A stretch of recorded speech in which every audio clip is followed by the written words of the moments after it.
इन भाई साहब को तो आप लोग जानते ही होंगे। इन्होंने एक ऐसी लाइन लिख दी है जिसमें जीवन का एक बहुत ही बड़ा रहस्य छिपा हुआ है, जिसे समझने में लोगों की पूरी जिंदगी बीत जाती है और जिसे पर्सनली मुझे अनुभव करने में, जीने में उसमें लगभग 3 से 4 साल का वक्त लग गया है, जिसे मैं आपको सिर्फ 1 से 2 मिनट में समझाने वाला हूँ।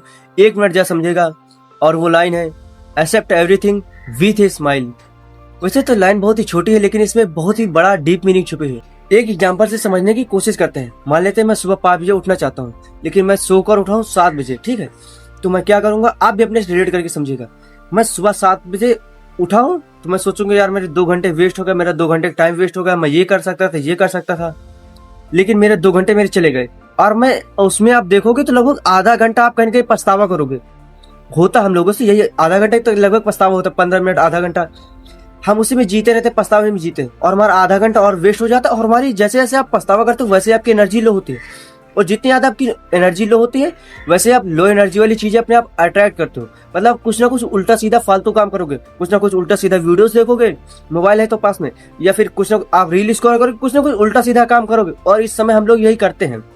ऐसी स्थिति में मैं खुद को एक्सपीरियंस कर पा रहा हूँ, मेरे से लगभग यही चीजें हो जाती है अपने आप ही, जैसे एनर्जी आपकी लो होती है। इसे ऐसे समझो, मान लो एक नदी है, तो आपने नदी बह रही है, लेकिन आप उस नदी की बहाव में नहीं बह रहे हो। आपने कहा कि यार ये गलत है, मैं 2 घंटे बाद उठाऊं तो मैं पीछे की ओर बढ़ूंगा। मतलब 2 घंटे आप पीछे की, मतलब नदी को चीरते हुए आप चले जा रहे हो। मतलब 1 किलोमीटर आपको जाना है तो आप 1 किलोमीटर 1 मिनट में पहुंच सकते, तो आपको वहां पहुंचने में 1 घंटे लग गए।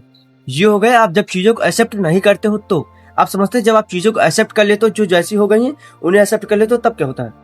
आप 7 बजे सोकर उठे, 5 बजे उठना चाहते हैं, तो आपने कहा कि यार ठीक है मैं 7 बजे सोकर उठाऊं, लेकिन अब मैं आप देखता हूं कि अब मैं चीजों को क्या कर सकता हूं, अब मैं क्या कर सकता हूं, अब मैं क्या चीजें मतलब बेहतर कर सकता हूं। जो चीजें छूट गई वो तो चली गई, लेकिन अब मैं क्या कर सकता हूं। जब आपने चीजें एक्सेप्ट कर ली, अब आप उसमें बदलाव लाने की कोशिश करो। तब आप क्या करोगे, मतलब अब आप ऐसे समझो कि एक नदी का बहाव है, आप उस नदी के जो चलो हो गया, जो हो गया हो गया, अब आप उसी में बहते चले जा रहे हो। तो आपको 1 किलोमीटर पहुंचने में आपको सिर्फ 1 मिनट लगेगा। नदी के बहाव के साथ बहते चले जाओगे तो आपको 1 किलोमीटर पहुंचने में सिर्फ 1 मिनट लगेगा। लेकिन वहीं जब आप नदी की विपरीत दिशा में, जब आप चीजों को एक्सेप्ट न करके उसकी विपरीत दिशा में बहने की कोशिश करते हो, तो आपको जहां 1 मिनट में पहुंच सकते हो, वहां पहुंचने में आपको 1 घंटा लग जाता है। तो कभी भी जीवन की एक बहुत बड़ी सीख है कि कोई भी घटना हो जाए, कुछ भी हो जाए, जॉब छूट जाए, कुछ भी एनी चीज हो जाए, कुछ भी पैसा खो जाए, कुछ भी हो जाए, हमेशा चीजें जो हो गई उसे बस वैसी की वैसी एक्सेप्ट कर लो। जब आप चीजों को वैसी की वैसी पहले एक्सेप्ट कर लो, उसके बाद अब उसमें देखो क्या बदलाव कर सकते हो, अब आप उसमें क्या बेहतर कर सकते हो, कैसे आप आगे बढ़ सकते हो, क्या बेहतर आप उसमें कर सकते हो, तब आप उसमें बदलाव लाने की कोशिश करो। पहले बदलाव लाने की कोशिश नहीं करो, पहले चीजों एक्सेप्ट कर लो फिर बदलाव लाओ। तो आप समझ लो नदी के बहाव के साथ बहोगे, और जहां आप 1 मिनट में पहुंच सकते हो वहां 1 ही मिनट में पहुंचोगे, आपको 1 घंटे का रास्ता तय करना नहीं पड़ेगा। ये हो गया इस जीवन की सीख। तो इस चीज को अपनी लाइफ में एक्सेप्ट करिए। कोई भी घटना हो, कोई भी चीज हो, उसे पहले एक्सेप्ट करिए और फिर उसमें बदलाव लाने की कोशिश कीजिए।